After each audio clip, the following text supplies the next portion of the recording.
नमस्कार, बहुत स्वागत है आपका। आपके साथ मैं हूं आसिफ शेख। आज हमारे साथ एक खास मेहमान मौजूद हैं। आज हम छत्तीसगढ़ में नक्सलवाद, छत्तीसगढ़ के विकास, भविष्य की योजनाएं, उपलब्धियां, चुनौतियां, इन सब पर बात करने वाले हैं। छत्तीसगढ़ के डिप्टी सीएम और गृह मंत्री विजय शर्मा जी आज हमारे साथ मौजूद हैं। विजय शर्मा जी, बहुत स्वागत करता हूं आपका एनडीटीवी में। बहुत बहुत आभार साहब आपका। जी विजय सर, सबसे पहला सवाल मैं आपसे पूछना चाहता हूं। एक वक्त था जब छत्तीसगढ़ की पहचान इस बात से हुआ करती थी कि वो नक्सलवाद प्रभावित है, वहां नक्सलवाद बहुत ज्यादा हावी है। इस चर्चा में नक्सलवाद से जुड़े तमाम मैं आपसे सवाल पूछूंगा, लेकिन पहले कुछ आंकड़े हम अपने दर्शकों को बताना चाहते हैं। हाल ही में सदन में जब नक्सलवाद और माओवाद उग्रवाद को लेकर जब कुछ सवाल पूछे गए, तो उसमें केंद्रीय गृह राज्य मंत्री की तरफ से कुछ आंकड़े दिए गए। आंकड़े बताते हैं कि नक्सलवाद की घटनाओं में 73% की कमी आई है। नक्सल घटनाओं में जान होने वाली मौतों में करीब करीब 86% की कमी आई है।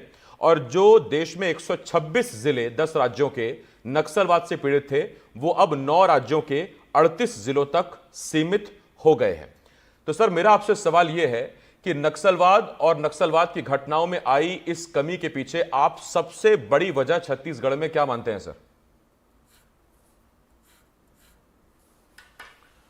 सरकार का दृढ़ संकल्प होना ये सबसे बड़ी वजह होती है।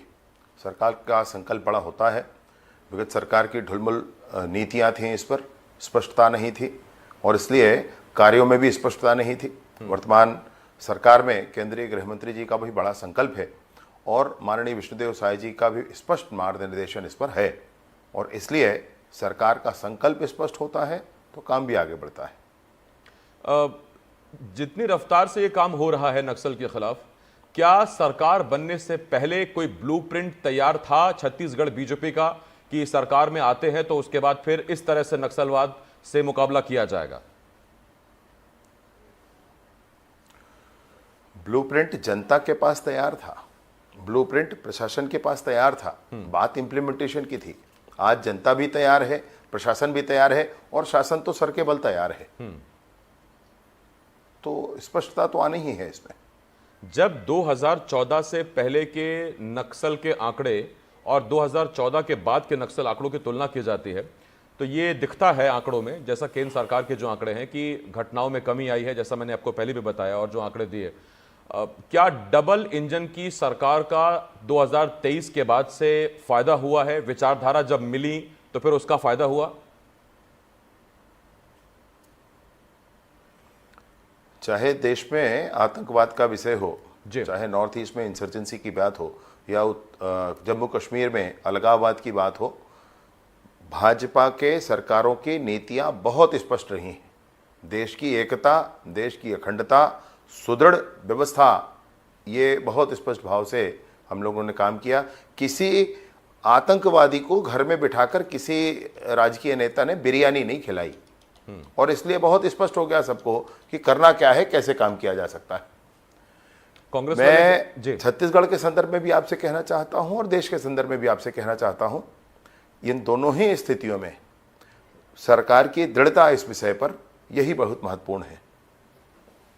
डिप्टी सीएम साहब, एक सवाल ये भी है कि हाल ही में हमने देखा कि नक्सलवाद पीड़ित लोग दिल्ली आए और दुनिया के सामने उन्होंने मीडिया के जरिए से दिल्ली आकर उन्होंने अपना दर्द बताया, दंश बताया कि नक्सल हिंसा से उन्होंने क्या कुछ खोया है। और राष्ट्रपति से उनकी मुलाकात हुई, केंद्रीय गृह मंत्री अमित शाह से उनकी मुलाकात हुई। तो इस घटना को कितना आप अहम मानते हैं?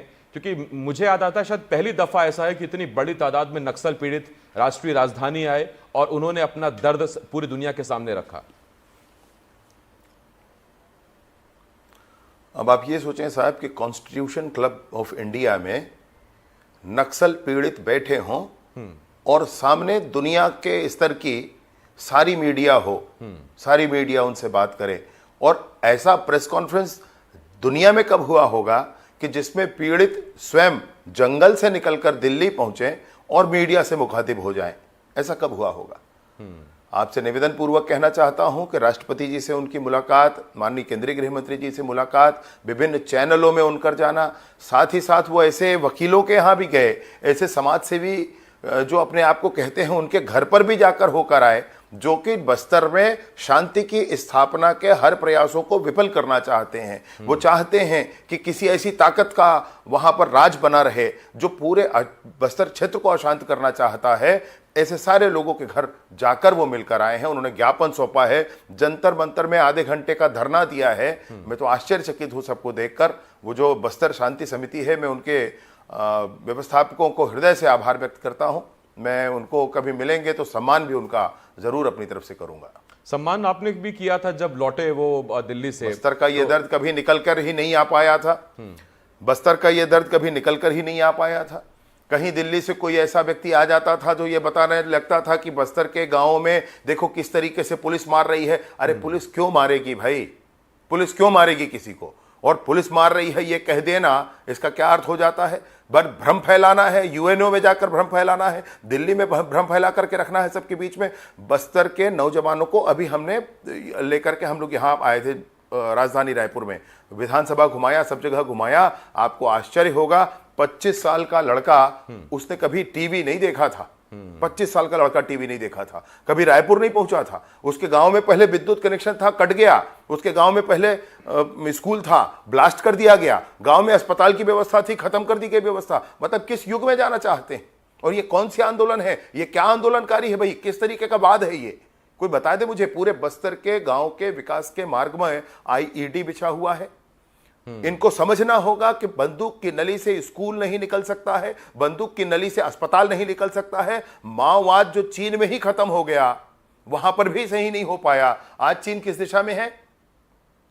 आज ये माओवाद वो यहां लाना रखना चाहते हैं बस्तर में? कुछ नहीं है भैया। कुछ संसाधनों का दोहन चाहते हैं, कुछ तरीके से वहां पर रह करके ऐशो आराम करना चाहते हैं। बस्तर के स्थानीय लोगों को भड़का करके और भ्रमित करके, फंसा करके ये नक्सलवाद पर काम करना चाहते हैं। जबकि नक्सलवादी जो नेता अपने आप को कहते हैं, उनके बच्चे जाकर अमेरिका में पढ़ाई करते हैं। सर विजय सर, मैं आपसे पूछ रहा था कि जब ये दिल्ली से वापस लौटे तमाम नक्सल पीड़ित लोग जो दिल्ली में धरना भी देकर आए, राष्ट्रपति से मुलाकात भी कर आए, तो रायपुर में आपने अपने आवास में उनका स्वागत किया था। आपने कहा कि 25 साल का एक शख्स था, युवक था, जिसने टीवी नहीं देखा था।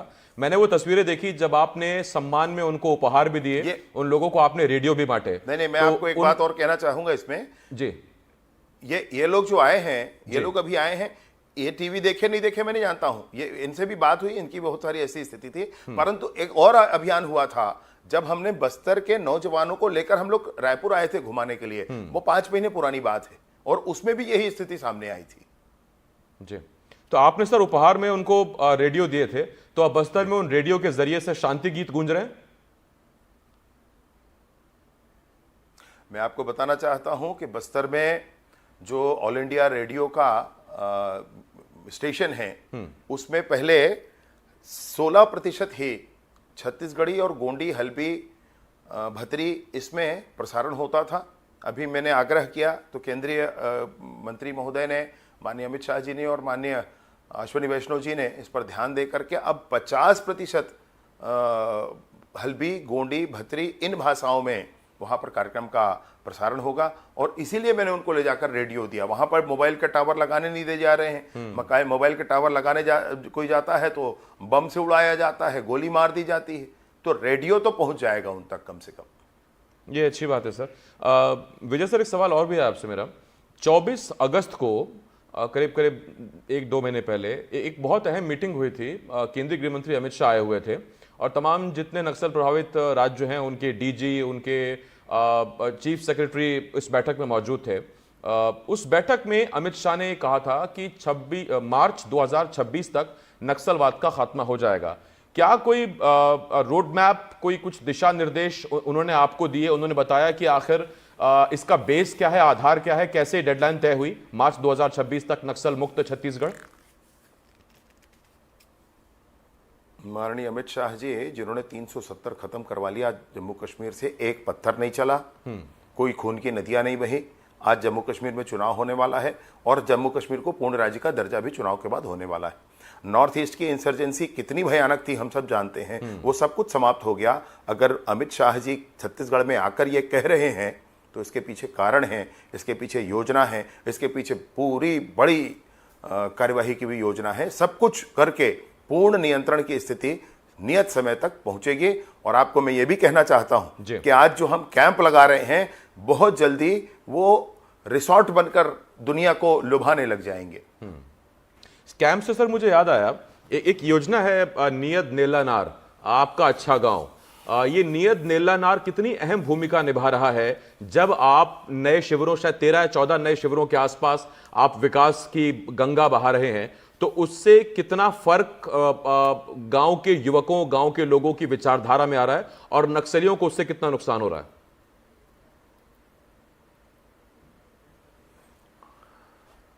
गांव डिमांड करता है कैंप की, आप जी डिमांड करता है हमारे यहाँ कैंप खुलना चाहिए, ये डिमांड करता है। एक कैंप के आसपास के सभी गांवों में सरकारी योजनाएं सैचुरेशन के लिमिट तक पहुंचे, इसके लिए काम किया जा रहा है। आंगनबाड़ी खोले जा रहे हैं, अस्पताल खोले जा रहे हैं, टावर लगाए जा रहे हैं, ये सारे काम वहां पर किए जा रहे हैं। मैं आपसे इसमें कहना चाहता हूं कि नियत नेलानार एक ऐसी योजना है जो कैंप के आसपास के सभी गांवों को विकास की पूर्णता तक ले जाने का काम कर रही है। बहुत विशेष ये है कि अब गांव वाले कैंप खोलने की डिमांड करते हैं। किसी को नहीं चाहिए भाई, वो दहशत जो वहां फैला कर रखा गया है, किसी को नहीं चाहिए। वहां पर घर वाले को चिंता होती है कि बेटा मेरा जवान हो रहा है, अब इसको ले जाएंगे नक्सली, बच्ची मेरी जवान हो रही है, इसको जबरदस्ती ले जाएंगे, संगठन में भर्ती करेंगे, जंगल में घुमाएंगे, बंदूक चलवाएंगे, हत्याएं उससे करवा देंगे और फिर अब वो फंस गया कहेंगे। तो सर, ऐसा सब कुछ किया जा रहा है, इसलिए लोग परेशान होते हैं, इसलिए लोग सोचते हैं भाई कैंप आ जाए, शांति से हमारा जीवन चले। नियत नेलानार में क्या विकास के लिए किसी तरह की कुछ और अतिरिक्त फंड की कुछ रणनीति है सर, ताकि विकास और रफ्तार से और ज्यादा विस्तृत इलाके में विकास किया जा सके? नहीं, नियत नेलानार तो कन्वर्जेंस है योजनाओं का ना, योजनाओं में फंड पहले ही है, नोडल अधिकारी उसके तय करके उन सारी योजनाओं को वहां पर लागू किया जा रहा है। एक योजना और है सर, लोन वर्राटू। घर लौट चलें, घर वापसी, तो लोन वर्राटू का स्वरूप आप अभी उसे ठीक पाते हैं या आपको लगता है कि लोन वर्राटू में भी अभी बहुत कुछ किया जाना बाकी है? और ये सवाल मैं आपसे इसलिए पूछ रहा हूं क्योंकि केंद्रीय गृह मंत्री अमित शाह ने कहा था कि सरेंडर पॉलिसी में कुछ बड़े बदलाव किए जाएंगे और जल्द ही एक नई सरेंडर पॉलिसी लाई जाएगी। तो क्या आप किसी नई सरेंडर पॉलिसी पर काम कर रहे हैं और उसकी घोषणा कब तक होगी? 15 अक्टूबर के आसपास इसकी, थोड़ा आगे पीछे इसकी घोषणा हो जाएगी। 5 जिलों में पुनर्वास केंद्र बनाए जा रहे हैं जो स्किल डेवलपमेंट के भी काम होंगे। उन पुनर्वास केंद्रों में हमारे जो साथी बस्तर के हैं जिनको ज़बरदस्ती फंसा कर रखा गया है, जब वो आत्मसमर्पण कर देंगे तो उनके रहने की पूरी व्यवस्था होगी, स्किल डेवलपमेंट की व्यवस्था होगी, और जो चीज़ें पुनर्वास नीति में अभी आपके सामने आएंगी वो सारी चीज़ों की फैसिलिटीज़ उनको, वो सारी बातों की फैसिलिटीज़ उनको उपलब्ध कराई जाएगी। तो ऐसे पुनर्वास केंद्र अब अनेक जिलों में ये प्रारंभ किया जा रहा है। माननीय मुख्यमंत्री जी इस योजना को पूरा ध्यान दे करके आगे बढ़वा चुके हैं और आने वाले समय में ही उनके करकमलों से ही इसका प्रारंभ होगा। विजय सर, एक सवाल मेरा आपसे ये कि अब से 4-5 महीने पहले छत्तीसगढ़ में एक ऐसी घटना हुई जो ऐतिहासिक थी और ये अपने आप में बहुत बड़ी कामयाबी सुरक्षा बलों के लिए थी। एक बड़ी मुठभेड़ में 29 नक्सलियों को मार गिराया गया और उसे बताया गया कि ये कोऑर्डिनेटेड कार्रवाई थी तमाम सुरक्षा एजेंसियों की, एक बहुत शानदार प्लान था जिसके तहत इस कार्रवाई को अंजाम दिया गया था। और अभी 3 से 4 दिन पहले हमने देखा कि बड़े नक्सली नाम जिन पे करीब करीब 49 लाख का इनाम था, रूपेश, जगदीश, सरिता, इन्हें भी ढेर कर दिया गया। तो क्या कुछ सुरक्षा बलों और की स्ट्रैटेजी बदली है सर, रणनीति बदली है? आपने कुछ निर्देश दिए हैं कि छोटे स्थानीय नक्सलियों के बजाय बड़े नक्सल कमांडर्स को टारगेट कीजिए?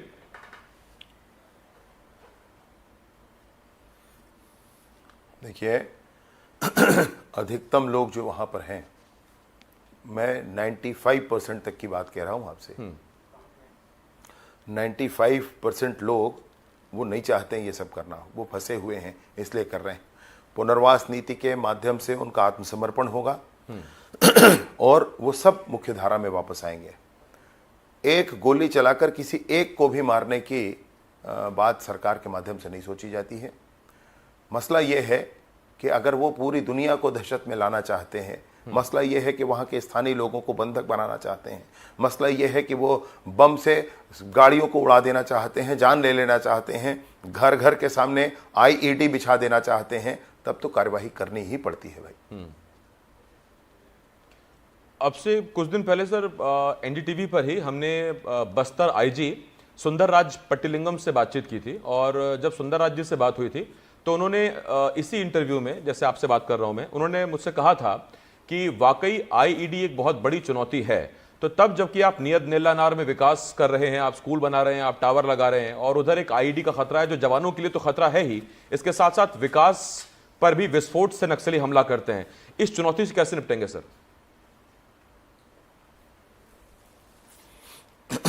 आईडी के अब तक अवेलेबल टेक्नोलॉजीज जितने हैं, जिसमें मैनुअली ज़मीन के 30 सेंटीमीटर के नीचे तक का आईडी ही डिटेक्ट किया जा सकता था, उस टेक्नोलॉजीज़ के बाद भी आगे बढ़ करके विभिन्न लोगों से बातचीत करके नई टेक्नोलॉजी जो ड्रोन बेस्ड हो, जिसमें और अधिक हम इंटेंसिटी के साथ और अधिक डेप्थ तक जा करके आईडी डिटेक्शन कर सकें, इस पर काम चल रहा है। बहुत जल्दी ये भी चीज़ आपके सामने आएगी जी। एक नक्सलवाद को लेकर सवाल और पूछूंगा मैं आपसे, फिर मुझे कुछ और सवाल भी पूछने हैं सर आपसे। माड़ बचाओ अभियान की शुरुआत हुई है और इसमें अबूझमाड़ और आसपास के इलाके की संस्कृति, विरासत और उसकी पहचान, विचारधारा को बचाने की सरकार कोशिश कर रही है। तो माड़ बचाओ अभियान लाने का मकसद क्या था और इसमें अब तक आपको कहां तक कामयाबी मिली है?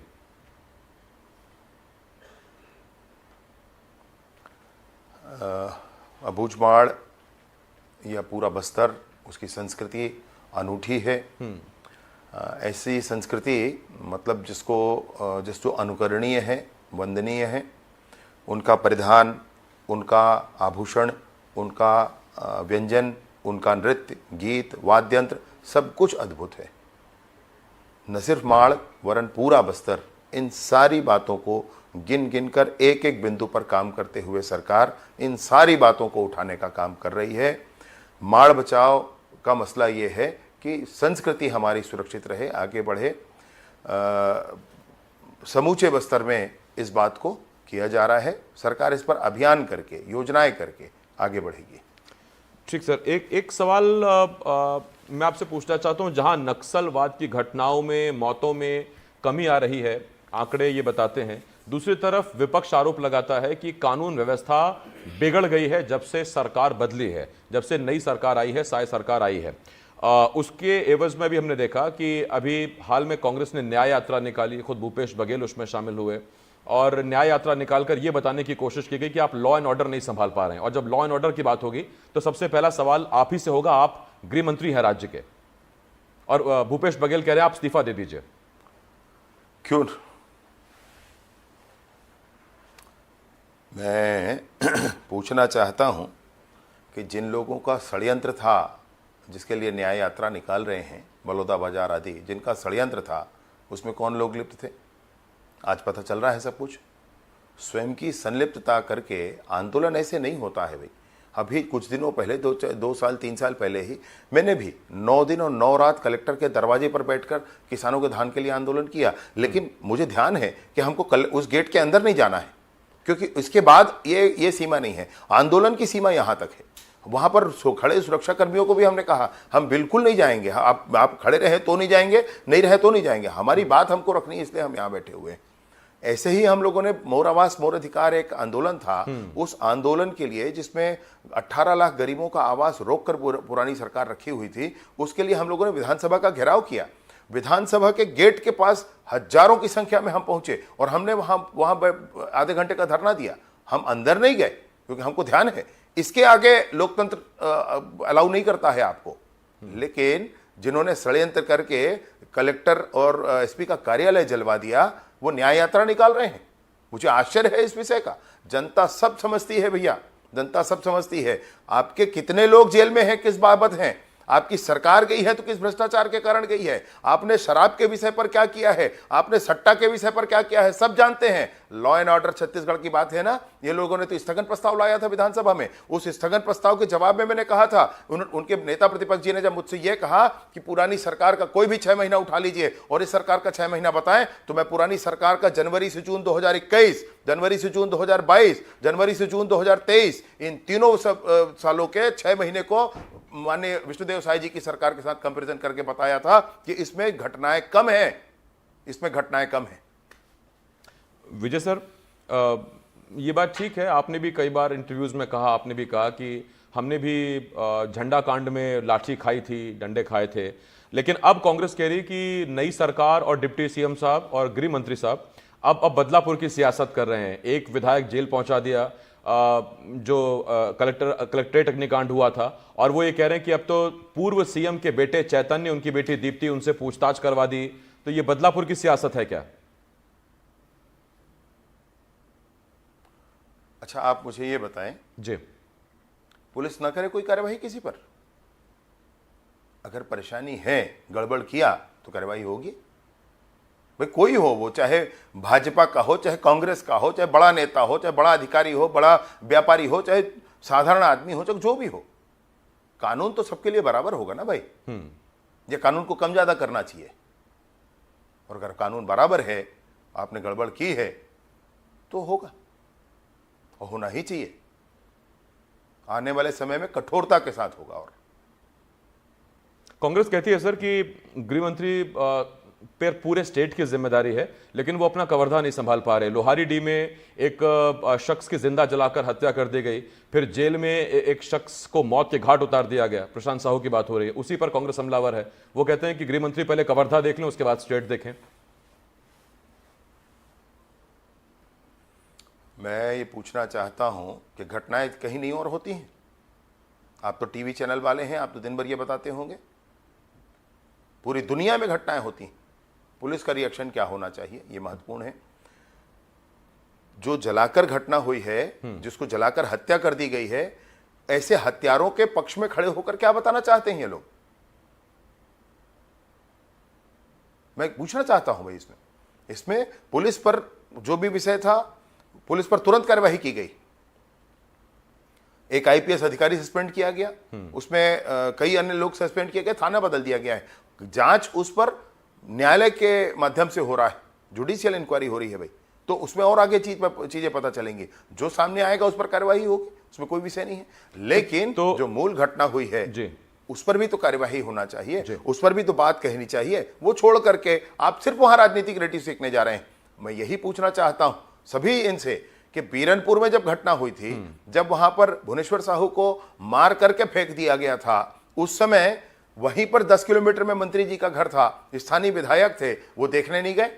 भूपेश बघेल जी तत्कालीन मुख्यमंत्री जी, वो देखने नहीं गए। हमारे कवर्धा में जाने कितनों को लाठियां पड़ी थी, जाने कितनों को जेल पहुंचाया गया था, एक बार पूछने नहीं आए। अभी आप राजनीति करने जा रहे हैं। तो क्या वजह है कि हर बार जब आरोपियों को जेल में डाला गया, राजनीति करें तो ये समझ में आती है बात जी।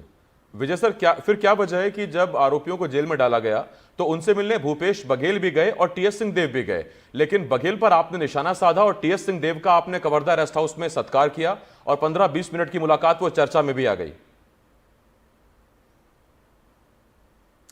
मैं आपसे ये कहना चाहता हूं, वो सीक्वेंस था। मैंने भूपेश बघेल जी भी मेरे सामने आते तो मैं उनका स्वागत करता, उसमें व्यक्तिगत मुलाकातों में कोई विषय नहीं है भाई, बड़े नेता हैं, मैं उनका सम्मान करता हूं। लेकिन यहां विषय यह है कि आप लोहारीडीह जी जाकर के क्या कर रहे थे? आपने किसका पक्ष रखा? आपने समाज को भ्रमित क्यों किया? आप फिर जेल में गए तो फिर क्या बात हुई? ये बहुत स्पष्टता के साथ टीएस सिंहदेव जी आए थे तो मैंने उनसे भी यही बात कही। साथ ही साथ मैंने टीएस सिंहदेव जी से विशेष मुलाकात इसलिए भी की कि जब प्रधानमंत्री आवास को विगत सरकार ने रोक कर रखा था, अभी विष्णुदेव साय जी की सरकार में, माननीय नरेंद्र मोदी जी की सरकार में छत्तीसगढ़ के 9,37,000 लोगों को प्रधानमंत्री आवास दिया जा रहा है। तो इस आवाज को बुलंद करने वालों में एक नाम टीएस सिंहदेव जी का भी था। उन्होंने उस विभाग से इस्तीफा दे दिया था, ये कहते हुए कि मुख्यमंत्री भूपेश बघेल जी को मैंने बार बार कहा, परंतु वो प्रधानमंत्री आवास गरीबों को नहीं दे रहे हैं और इसलिए मैं इस्तीफा देता हूं। तो उन्होंने उस समय आवाज बुलंद की थी, उस समय उन्होंने अपनी आवाज इसमें गरीबों के साथ मिलाई थी।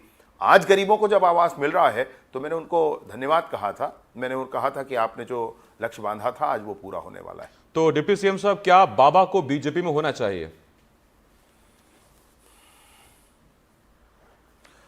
ये देखिए, ये सारी अपनी स्वेच्छाएं हैं, इसमें कोई विषय नहीं है। अपने अपने मनोभाव, अपनी अपनी धारणाएं हैं। भारतीय जनता पार्टी तो वो पार्टी है साहब जो देश और समाज के लिए काम करती है, बहुत स्पष्टता है इस विषय पर। और कांग्रेस वो पार्टी है जो जबरदस्ती राजनीति करती है, ये भी बहुत स्पष्ट बात है। अभी निर्णय अपना अपना है कि कैसा करेगा। एमसीए और एमएससी फिजिक्स छुट्टी दे दे तो ठीक है थोड़ा। और जी विजय सर, बस अब एक दो और सवाल है छोटे छोटे सर। दे। एमसीए और एमएससी फिजिक्स करने वाले विजय शर्मा के बारे में यह कहा गया कि डिप्टी सीएम का पद उन्हें इसलिए दिया गया क्योंकि कवर्धा में एक मजबूत कांग्रेसी मोहम्मद अकबर को उन्होंने पटकनी दी 40,000 वोटों से। यह कहा गया क्योंकि फायर ब्रांड नेता की छवि है, हिंदू नेता की छवि है, और ऐसे में छत्तीसगढ़ में जब धर्मांतरण के आरोप लगते हैं तो फिर मुद्दा गंभीर हो जाता है।